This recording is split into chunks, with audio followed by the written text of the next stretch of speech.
بهم. فلا يتكلم أحد بموت رسول الله إلا ضربته. جئتك أؤمن بالله وبرسوله وبما شئت به فقد أعذرت إليكم وأعذرتموني.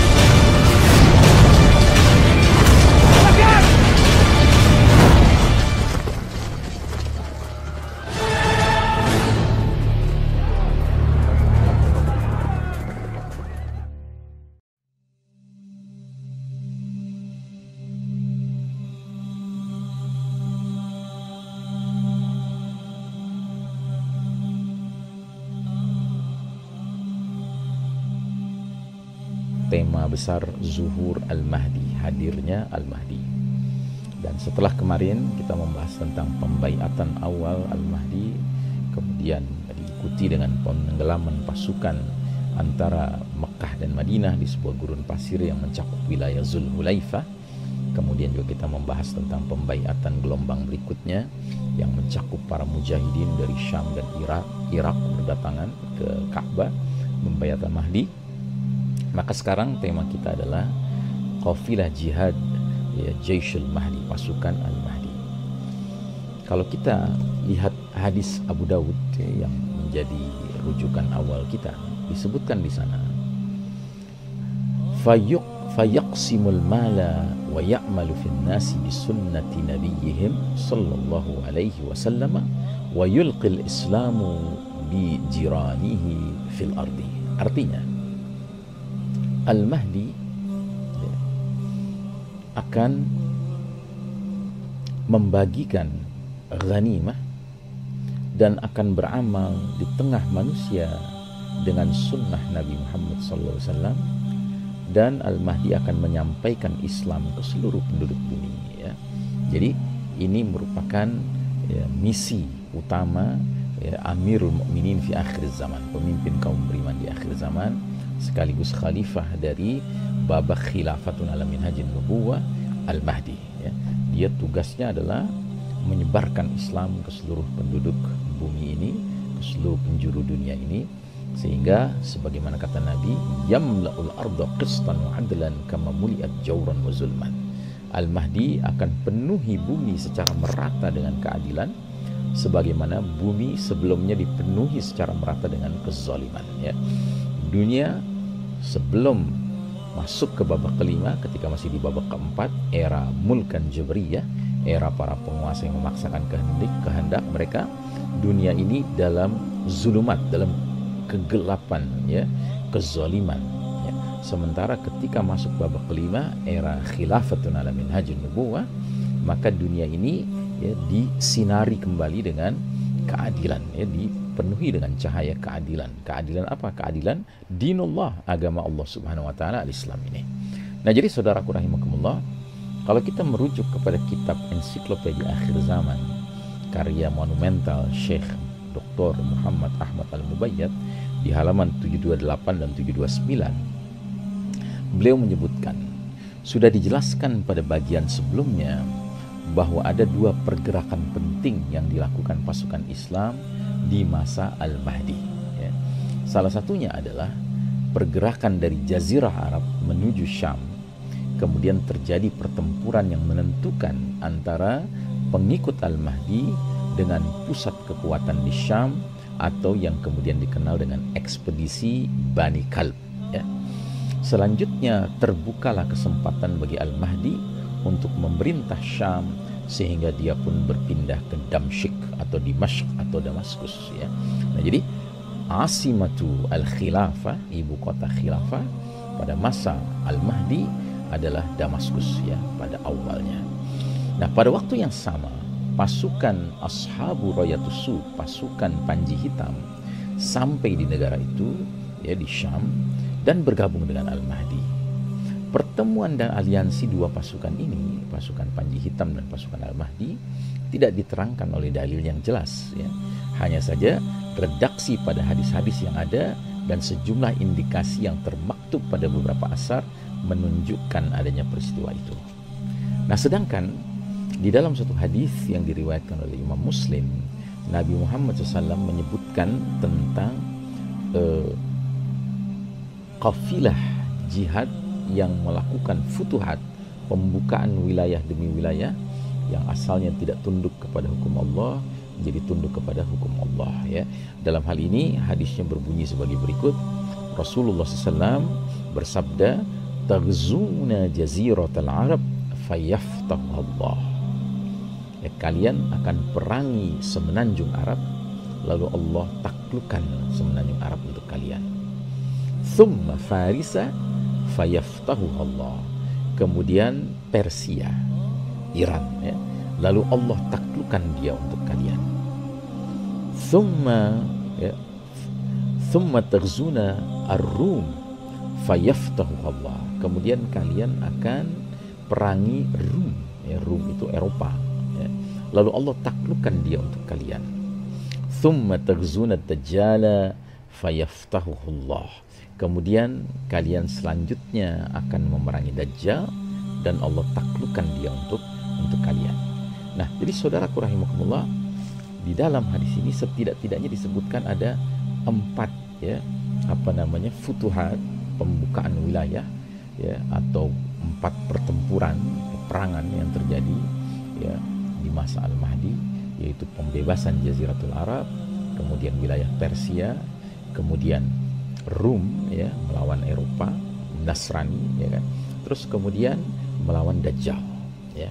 Nah, namun di dalam kajian Syekh Mubayyad, Ensiklopedia Akhir Zaman, ada satu yang sangat penting yang diangkat, yaitu mengenai satu kondisi di mana pasukan Islam di bawah pimpinan Al-Mahdi, Amirul Mukminin di akhir zaman, itu beraliansi dengan Rum terlebih dahulu sebelum akhirnya pecah kongsi dan bahkan berperang antara kaum muslimin dengan Rum.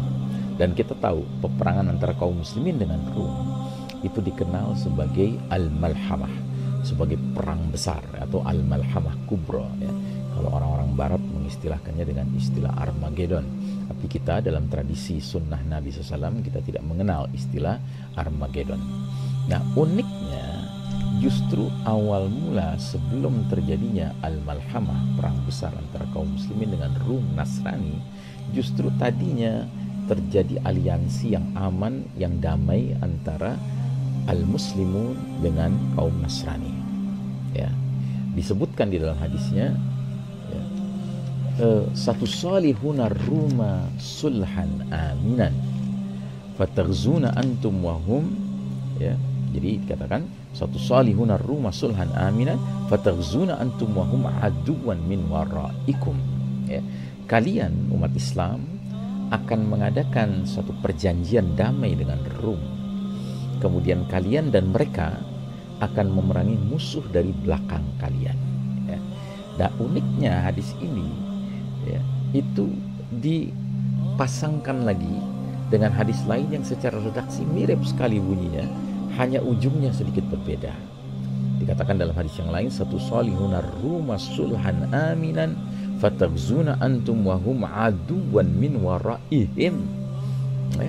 Kalian umat Islam akan mengadakan perjanjian damai, aliansi dengan Rum, ya. Kemudian kalian dan mereka akan memerangi musuh dari belakang mereka. Jadi kalau di hadis yang pertama musuh di belakang kalian, ini di hadis kedua musuh di belakang mereka, di belakang Rum. Ada. Kemudian kita lanjutkan hadisnya, fatansuruna wa taghzuna wa taslamuna thumma tarji'una, ya. Kemudian kalian akan meraih kemenangan, mendapatkan ghanimah, harta rampasan perang, dan selamat. Kemudian kalian akan pulang, ya. Nah, ketika akan pulang ini ada satu kejadian, ya, yang spesifik dan signifikan karena berdampak besar sekali hubungan antara kedua pihak yang beraliansi ini. Disebutkan dalam hadis itu, ya, hatta tanzilu bi marjin dhi tulul fayarfa'u rajulun min ahli an-nasraniyati as-salib fayaqulu ghalaba as-salib fayaghdabu rajulun minal muslimin fayadukkuhu fa inda dhalika taghdiru ar-rumu wa tajma'u lil malhamah, ya. Nah, kemudian kalian pulang hingga singgah di sebuah padang rumput perbukitan Zitulul. Ya. Lantas seorang laki-laki dari kalangan Nasrani, ya Rum, ya, mengangkat salib tinggi-tinggi. Lantas dia berkata, ya, salib telah menang. Ya. Jadi dia ingin mengklaim bahwa peperangan aliansi muslimin dengan Rum ini melawan musuh di belakang kaum muslimin, di belakang mereka ini yang memenangkan adalah salib.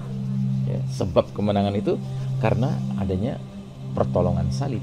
Ya. Artinya mereka ingin mengklaim bahwa ini kemenangan Nasrani. Nah, lantas ya, seorang lelaki dari kalangan kaum muslimin, pasukan Al-Mahdi, marah dan memukulnya. Ya, dalam hadis yang lain dikatakan hingga membunuhnya. Ya. Nah, pada saat itulah kaum Rum, ya, mengkhianati perjanjian dan menghimpun kekuatan untuk persiapan melancarkan Al-Malhamah, perang besar. Ya. Nah, jadi saudaraku rahimakumullah, pertanyaan, ya, aduun min waraihim, aduun min waraikum, ini siapa? Musuh di belakang mereka dan di belakang kalian. Ya. Menurut Syekh Mubayyad, beliau berijtihad, yang dimaksud adalah negara Israel, ya, Yahudi, kaum Yahudi yang waktu itu masih berdiri negara Israelnya. Ya. Nah, jadi kenapa Nabi SAW mengistilahkan bahwa Yahudi ini di belakang Muslimin, di belakang Nasrani? Karena sebelumnya, pada era Mulkan Jabriyah, era raja-raja yang menggigit, yaitu era kita sekarang, pada hakikatnya Yahudi berada di belakang semua pihak. Yahudi itu yang melakukan, ya, upaya-upaya provokasi dari belakang layar, baik terhadap kaum muslimin maupun terhadap kaum Nasrani. Ya, mereka yang membuat kekacauan. Nah, ketika dunia ini kemudian mengalami sebuah perubahan mendasar, fundamental, dikarenakan terjadinya shutdown of modern technology, maka automatically upaya kaum Yahudi untuk bisa terus-menerus, ya, melakukan public opinion making, pembentukan opini publik yang menyesatkan, yang mengacaukan, yang mengubah hak menjadi batil, batil menjadi hak, ini serta-merta menjadi lumpuh. Ya. Dan akibatnya pada masa itu, jangankan kaum muslimin, sedangkan kaum Nasrani saja menjadi tersadarkan, wah, ini sebenarnya kita selama ini, ya, diatur-atur, ya, diarahkan, diprovokasi oleh kaum Yahudi. Akhirnya beraliansilah dua kubu penting ini, kaum muslimin dan Nasrani, untuk membebaskan, ya, wilayah tanah suci, ya, yang mana di tanah suci itu terdapat salah satu masjid penting kaum muslimin, Masjidil Aqsa di Baitul Maqdis, dan salah satu gereja penting bagi kaum Nasrani, yaitu gereja Skulptura yang juga adanya di Baitul Maqdis. Ya. Jadi sama-sama ingin membebaskan tempat suci masing-masing penganut keyakinan ini, ya, dari cengkeraman al-Yahud la'natullah alaihim. Nah, jadi saudaraku rahimakumullah, ini peristiwa yang sangat penting, tetapi sekaligus dari peristiwa ini muncul yang berikutnya, yaitu pecah kongsi. Dan pecah kongsi itu menyebabkan kemudian kaum muslimin dalam tahap berikutnya akan berperang melawan Rum. Dan peperangan lawan Rum ini dijuluki oleh Nabi SAW dengan Al-Malhamah atau Al-Malhamah Kubra, perang besar antara kaum muslimin dan kaum Nasrani. Ya. Nah, kita akan membahas lebih lanjut tentang Malhamah ini pada pertemuan berikutnya. Ya.